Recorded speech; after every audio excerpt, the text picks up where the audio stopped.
ಮಾಡ್ಕೋತಾ ಇದ್ಯಾ? ಸ್ವಲ್ಪ ಇರು. ನೋಡಿ ಶಾನಿ, ನಾನಿವತ್ತು ಒಂದ್ ಮುಖ್ಯವಾದ ಕೆಲ್ಸಕ್ಕೆ ಹೋಗ್ತಿದ್ದೀನಿ. ಪ್ಲೀಸ್ ನನಗ್ ಸ್ಟ್ರೆಸ್ ಮಾಡ್ಬೇಡ. ಪಾಪ ನೀನು ಆಫೀಸ್ ಕೆಲ್ಸ, ಮನೆ ಕೆಲ್ಸ ಎಲ್ಲ ಜಾಸ್ತಿ ಆಗ್ತಿರ್ಬೇಕಲ್ಲ. ಬೇಕಿದ್ರೆ ನಾನ್ ವಿರಾಟ್ನ ಸುಮ್ನಿದ್ರೆ ಸರಿ. ಈಗ ಸುಮ್ನೆ ಇರ್ತೀನಿ, ಯಾಕಂದ್ರೆ ನೀನ್ ದೇವ್ರ ಮನೆ ಮುಂದೆ ಇದ್ಯಾ. ಹಾಗೆಲ್ಲ ದೇವ್ರ ಮನೆ ಮುಂದೆ ಇನ್ನೊಬ್ರಿಗೆ ನೋವು ಮಾಡ್ಬಾರ್ದು. ಮತ್ತೆ ಅದಕ್ಕೂ ಮೀರಿ ನಾನಿವತ್ತು ದೇವ್ರಿಗೆ ಥ್ಯಾಂಕ್ಸ್ ಹೇಳ್ಬೇಕು. ಥ್ಯಾಂಕ್ಸ್ ಯಾಕೆ ಅಂತ ಕೇಳಲ್ವಾ? ಯಾಕೆ? ಯಾಕಂದ್ರೆ ಬೇಡ್ಕೊಳ್ಳೋದ್ ನೀನೇ ಆಗಿದ್ರು ವರ ಕೊಡ್ತಿರೋದ್ ಮಾತ್ರ ನನಗೆ. ನೋಡು, ಈಗ ನಿನ್ ಯಾವ ಮಾತನ್ನು ಕೇಳೋ ಪರಿಸ್ಥಿತಿಲಿ ನಾನಿಲ್ಲ. ಆಕ್ಷನ್ಗೆ ಹೋಗೋದಕ್ಕೆ ಟೈಮ್ ಆಗ್ತಿದೆ, ಪ್ಲೀಸ್. ಹೌದಲ್ವಾ? ಆದ್ರೆ 10 ಗಂಟೆಗೆ ನಾನು ನಿನ್ನತ್ರ ಇಂಪಾರ್ಟೆಂಟ್ ವಿಷಯ ಮಾತಾಡ್ಬೇಕು ಅಂತ ಹೇಳಿದ್ದೆ. ಮರ್ತ್ಬಿಟ್ಯಾ? ಅಥವಾ ನನ್ ಮಾತ್ ಯಾಕೆ ಕೇಳ್ಬೇಕು ಅಂತ ಇಗ್ನೋರ್ ಮಾಡ್ತಿದ್ಯಾ? ಟೆನ್ಷನ್ ಅಲ್ಲಿ ಮರ್ತೋಯ್ತು. ನಾನ್ ವಾಪಸ್ ಬಂದ್ಮೇಲೆ ಮಾತಾಡೋಣ. ಸಿಂಧು, ನೀನ್ ಹನಿಮೂನ್ಗೆ ಅಂತ ಟ್ರಿಪ್ಗೆ ಹೋಗಿದ್ರು ನಿನ್ಗೂ ವೀರ್ಗೂ ಏನೂ ಆಗೇ ಇಲ್ವಂತೆ?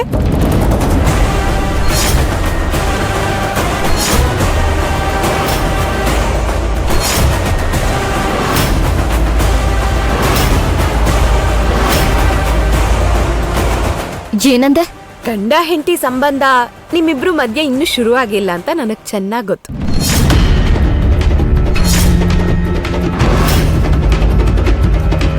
ಇದಕ್ಕಿಂತ ದೊಡ್ಡ ಶಾಕ್ ಕೊಡೋ ಇನ್ನೊಂದ್ ಸತ್ಯ ಹೇಳ. ಏನು? ಯಾವ ಸತ್ಯ? ಈ ಟೆನ್ಷನ್ ನಿನ್ ಮುಖದಲ್ಲಿ ನೋಡ್ಬೇಕು ಅಂತ ಕಾಯ್ತಾ ಇದ್ದೆ.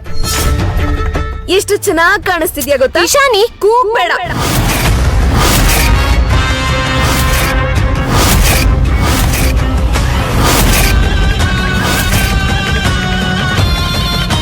ಈಗ ನಿನಗೆ ಯಾವ ವಿಷಯನೂ ಹೇಳಲ್ಲ. ಹೇಳಿದ್ರೆ ಆಕ್ಷನ್ ಅಲ್ಲಿ ನಿನ್ ಕಾನ್ಫಿಡೆಂಟ್ ಹೊಟ್ಟೋಗುತ್ತೆ. ಆಮೇಲೆ ನಮ್ಮನೆಗೆ ತಾನೇ ಲಾಸ್. ನೋಡು, ಸುಮ್ನೆ ಏನೇನೋ ಹೇಳಿ ನನ್ನ. ಸಿಂಧು, ರೆಡಿನಾ? ಲೇಟ್ ಆಗ್ತಿದೆ. ಹೋಗು, ನನ್ ವೀರ್ ಕರೀತಿದ್ದೇನೆ. ಸಿಂಧು, ಹಾ ಬಂದೆ.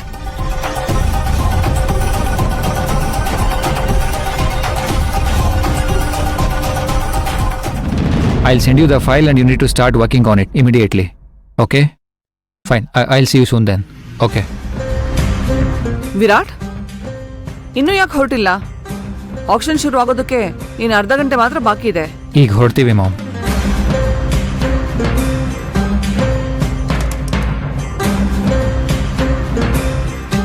ವಿರಾಟನ್ ಸಿಂಧು,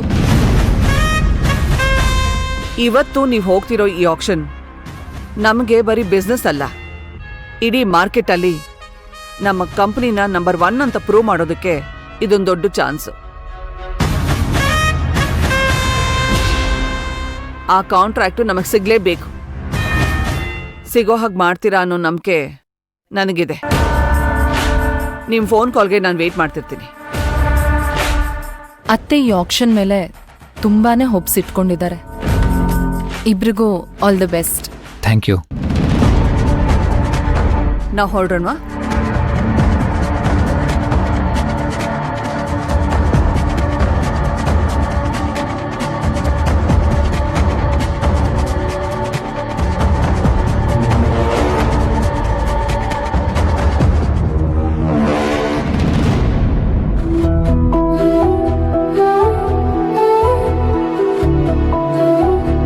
ಸಿಂಧು ಅವರೇ, ಏನಾಯ್ತು? ಏನಿಲ್ಲ ವಿರಾಟ್. ಏನಿಲ್ಲ ಅಂದ್ರೆ ನಂಬೋಕಾಗತ್ತಾ? ಧರ್ಮೇಂದ್ರ ಅಂಕಲ್ ಜೊತೆಗೆ ಆಕ್ಷನ್ ಕೂಗ್ಬೇಕು ಅಂತ ಅಲ್ವಾ? ಬಿಸ್ನೆಸ್ ಅಲ್ಲಿ ಈ ತರ ಎಲ್ಲ ಆಗ್ತಾ ಇರುತ್ತೆ. You don't worry. Sorry Virat, Ishani ಹೇಳಿದ್ದನ್ನ ನಿಮ್ಮ ಹತ್ರ ಹೇಳಕ್ ಆಗ್ತಿಲ್ಲ. ಆದ್ರೆ ಇದೆಲ್ಲ ಅವಳಿಗೆ ಹೇಗ್ ಗೊತ್ತಾಯ್ತು ಅನ್ನೋದೇ ಗೊತ್ತಾಗ್ತಿಲ್ಲ.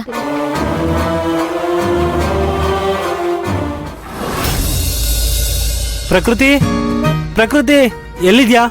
ಅತ್ತೆ ಬೇಗ ಬನ್ನಿ. ಶರತ್, ಯಾಕೆ? ಏನಾಯ್ತು? ಅಚ್ಚರಿ, ಏನ್ ಇಷ್ಟೊಂದು ಖುಷಿಯಾಗಿದ್ದೀರಾ? ಈಗ ನಾನು ಹೇಳೋ ವಿಷಯ ಕೇಳಿದ್ರೆ ನೀವು ಅಷ್ಟೇ ನನ್ನಷ್ಟೇ ಖುಷಿ ಪಡ್ತೀರಾ. ಹೌದಾ ಶರತ್? ಅದೇನ್ ವಿಷಯ ಬೇಗ ಹೇಳಿ, ಯಾಕೆ ಇಷ್ಟ ಕಾಯಿಸ್ತಿದ್ದೀರಾ? ನಾನು ಇವಾಗ ತಾನೇ ವಿರಾಟ್ ಹತ್ರ ಮಾತಾಡ್ಕೊಂಡ್ ಬಂದೆ. ನಾವು ಬೆಂಗಳೂರಿಗೆ ಬರೋ ವಿಷಯ ಕೇಳಿ ಡಾಕ್ಟರ್ ಅಪಾಯಿಂಟ್ಮೆಂಟ್ ನಾನೇ ಮಾಡಿಸ್ತೀನಿ ಅಂತ ಹೇಳಿದ್ದೇನೆ.